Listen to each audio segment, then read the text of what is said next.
Basically, you should understand that penetration tester is not the guy who is just sitting behind the computer and running some crazy scripts. A real penetration tester is the guy who knows how to hack basically psychology of human, and he is doing different activities which force him to use social engineering, because without social engineering he cannot exploit most of vulnerabilities which are on the internet now. So for example, if we talk about XSS vulnerability, which I showed you before, you need to ask guy to go to that website, for example. Or if you are trying to deliver malware, or if you're trying to deliver the phishing email, right? You need to pursue the guy to open email.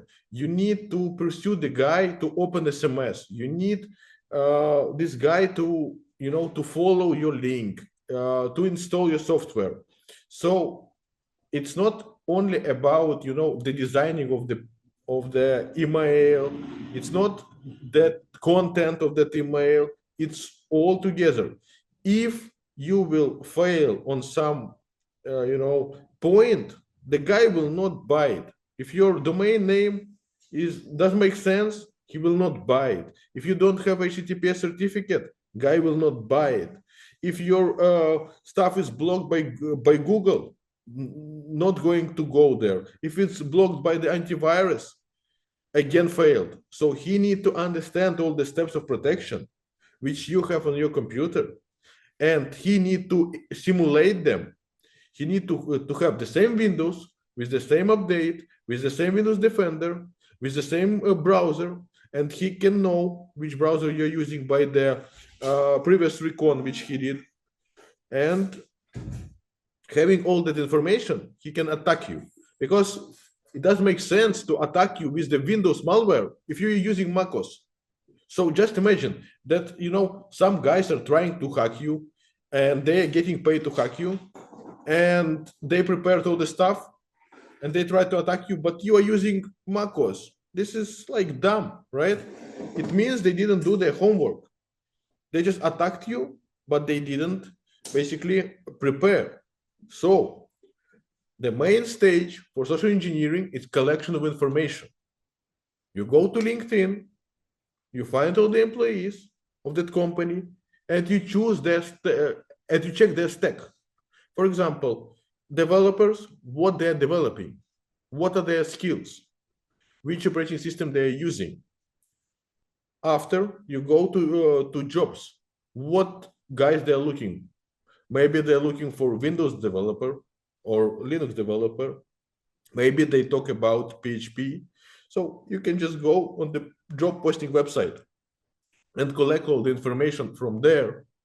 After, you can just go to Google and check all their websites and understand which technology they're using, which email provider they're using.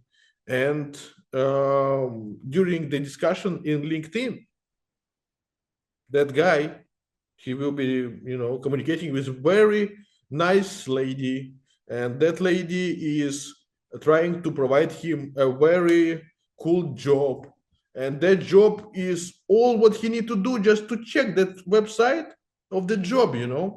So he will just go to that website. Nobody will need to collect, his password. Nobody will need to collect anything. All what that lady, which is not lady, will want to collect is his IP, his operating system, and his browser. So next time, that lady, which is not lady, will not send him the link with malware for Windows. He or she will create the malware for Linux, because he is using Linux. And she understood this because on the user agent, it was written, it is Linux. See my user agent. So let me show you that stuff. Google has just blocked me. After this training, I'm done.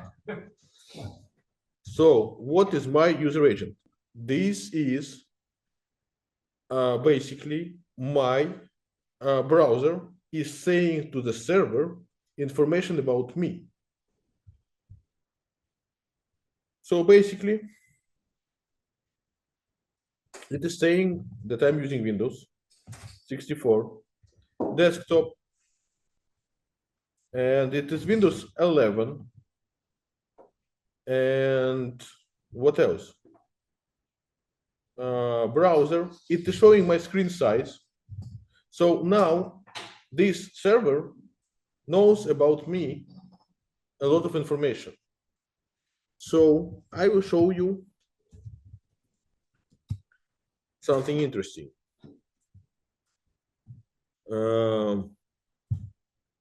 So what is SNIFAC? It's called like this. So what is SNIFAC? SNIFAC is specially created for such an operations to collect the information about the guy.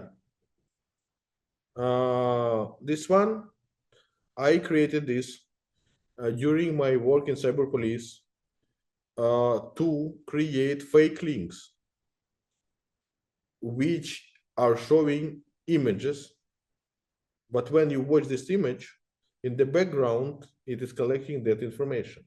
Why do you need this information? Because the information directly links you to the guy. If you see his IP address, right, you can basically go to internet provider and say, this guy yesterday killed that man.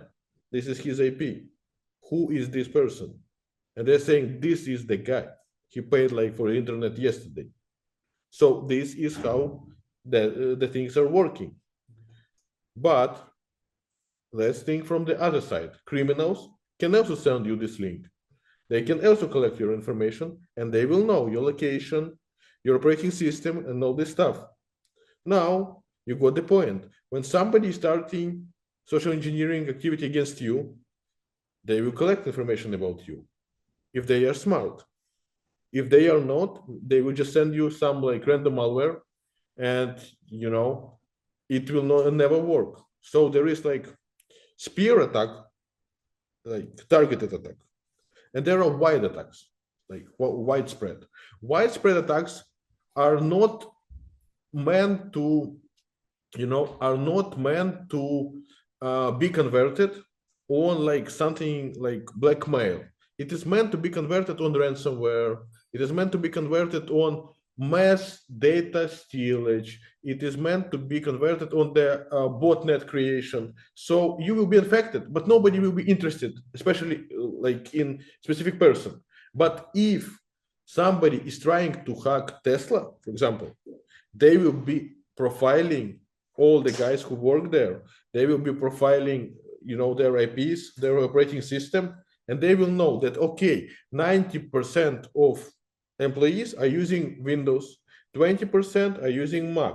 So we need to understand that it is better, maybe to create Windows malware for those users. And I think it makes also sense to create the Mac malware. So 20% of users who will be using Mac should be redirected to the page with the Mac malware. So if you remember, I was showing you VPN update, right? That VPN update was for Windows. But now let's imagine that we know that by user agent, he's using Mac. We will push him Mac. So in our server, we'll understand that this guy is accessing from Mac host. We will show him Mac malware. So I'm just giving you some examples that guys who are doing the malware, they know all that stuff. And they are, targeting guys badly.